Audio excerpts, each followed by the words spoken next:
Hello, hello. How are you doing today? I hope you're doing wonderful. And today I have a bit of a personal story to share, but one that I think can affect all of us. Okay, and I'm calling it using role models in your life, in your health.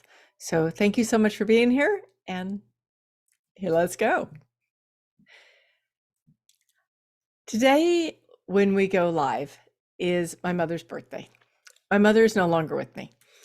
She passed away several years ago, but she's still with me all the time. And my mother was an amazing role model. And if you didn't have a mother like I did as a role model, don't worry. We're going to talk about that in a second. But I can't not celebrate her birthday without sharing a little bit about her, because she was a pretty amazing woman and had a lot to do with the way my life worked out. Like from the moment I was born. So this is a crazy story. My mother, gosh, okay, I was born in 1960. So this is back in the days when A, people didn't do yoga.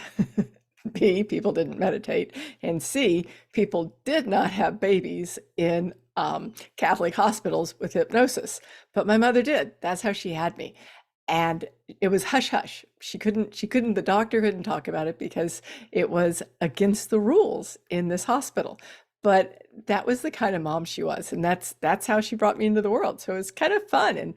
And so she was always that mother that was exercising, that was doing yoga, that was doing all the crazy things, but she wasn't perfect. Like, she had this evil sense of humor.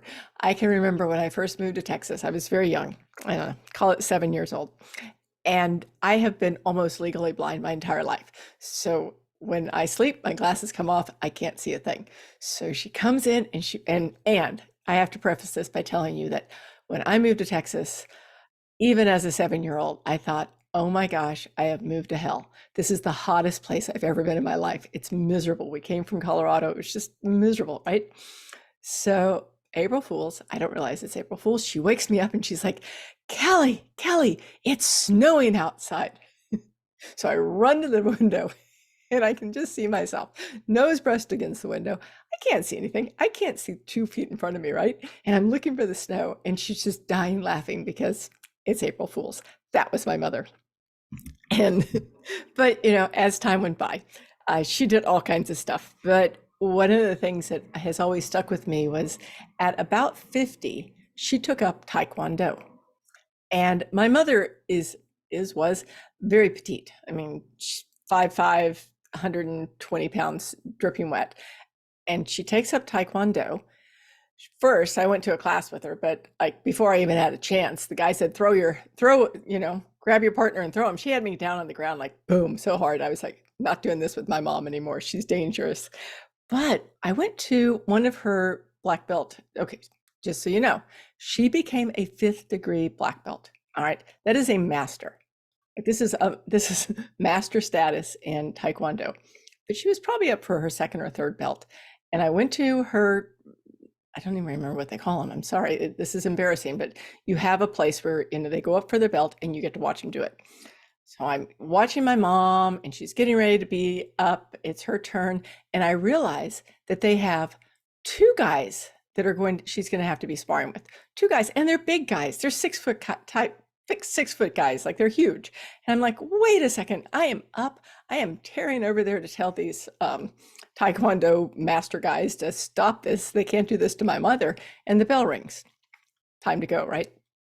Bell rings, time to go. My mother's been watching. Like, she was an aware woman. She's watching and she's noticing that one of the guys is not quite ready. He doesn't quite have his glove on. She goes over there and just boom, boom, boom. The guy's down, out, finished. And I sit back down and I go, my mother's got this. She was a crazy person. And she was still teaching yoga. She was still teaching yoga into her 80s. And she used to say to me, oh, these little old people, they're so cute. I'm thinking, oh my God, you are a little old woman. But no, she could still put her feet behind her head. She was crazy. So yes, not everyone has a role model like that. And thank you.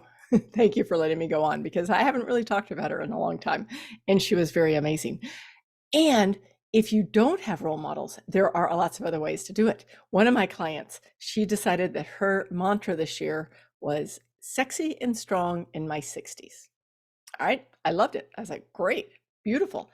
But she took it a step further. She went out and she Googled like sexy and strong in your 60s and got all of these people, all of these women who popped up who, are now her role models that she's looking at and going, oh, well, if they can do it, I can do it. Right. So there's so many ways of finding role models. And that's really what this is about. Like, okay, you indulge me with me chatting about my mom for a minute, but that's what this is about. It's about finding those role models. So there's so many, like there's always, like there are outliers out there, right? The people who maybe have been a star their entire life, they're gorgeous and they still remain gorgeous, right? That's one, what I would call outliers. I mean, that's not your common everyday person, but there are so many people out there who, like, if you look at somebody who's lost weight in their 50s or 60s or 70s, doesn't matter. You find all these women who have done something. And if you, one of the things is that hang on just a second, because I've got some notes and I wanted to share them with you. One of them is that weightlifters, right? I don't know if you heard the episode I did. It was episode number 136 with Renee Landers. And at the time, she was 69 and competing in bodybuilding. She is now 70 and competing and winning in bodybuilding competitions. She started really actually training for bodybuilding only maybe in her late 60s. So like amazing. Now she'd always been active and she had always gone to the gym, but she just turned up the fire and things happened.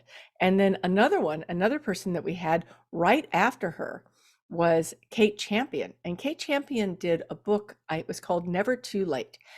And this is one of those things that, like, I keep that book around as an inspiration. She has gone out and found all these athletes, 50s, 60s, 70s, 80s, 90s, and I don't remember if there's anyone in their hundreds, but probably, that were like advanced age. And they were doing athletic competitions that were amazing, whether it was a competition or whether it was a personal competition, like a long distance hike or whatever it was. These people are doing amazing things. Like, to me, that's a role model. So there's also authors. Like we had Mimi Secor, Dr. Mimi Secor on, and I think that was episode 176. And I'm going to link to all of these in the show notes, okay? So you'll be able to go back and listen to all these episodes. But she wrote a book called Healthy at Any Age.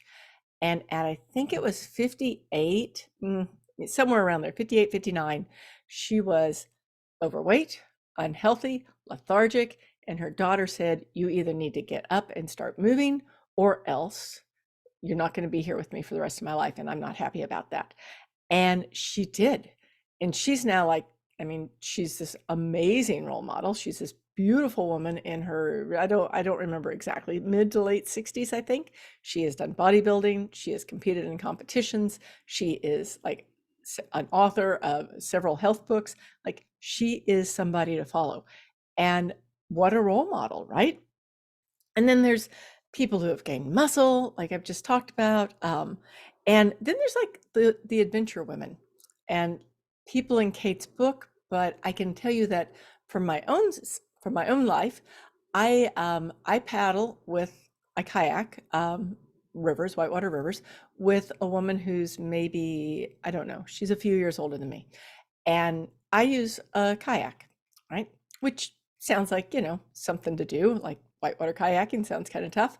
No, this woman takes it a step further. She paddles in something we call an open boat, which is a small whitewater canoe. Oh my gosh, like I've been in one once and it was so difficult. And she goes out there and she paddles the same rivers that I'm paddling in that kayak I'm in. She's in that open boat and she is amazing. And she's late 60s. So like, there are so many people out there that are just doing things, and a lot of them we don't even hear about, right? They're not those outliers that are special. I'm sorry, let me rephrase that. They're not the outliers that are known. They're people who are very special, but you may not know them. You may not know them unless you meet them somewhere in life, or you read about them somewhere, or you hear them on, hear them on my podcast or whatever. So it's really interesting when you start looking for role models. If you don't have that role model or those role models in your life, like do a little search, find books, like listen to these podcasts that I've talked about. Go read Kate Champion's book, Never Too Late. I mean, if you're looking for a role model because you're not so sure, do it. And this is what my personal coach, Haley Carr, says. She says, if you can find one person, one example of someone who has done what you want to do somewhere in the world, then you know it's possible. So get busy.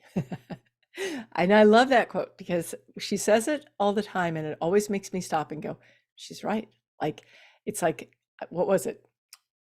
I'm going to make something up. 3-minute mile or 4-minute mile. I'm not a runner, but whichever one of those things, it's like you can't break that. And then they broke it and now everybody breaks it all the time.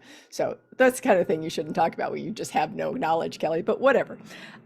So I just want to say, if this is if you're inspired at all to take actions or try something, then go out and look for these role models. Okay. They can really make all the difference in the world. And I'd like to say, happy birthday, Mom. You are still my role model. And may you have a wonderful, wonderful day and get out there and do something that you've always wanted to do. See you later. Bye bye now.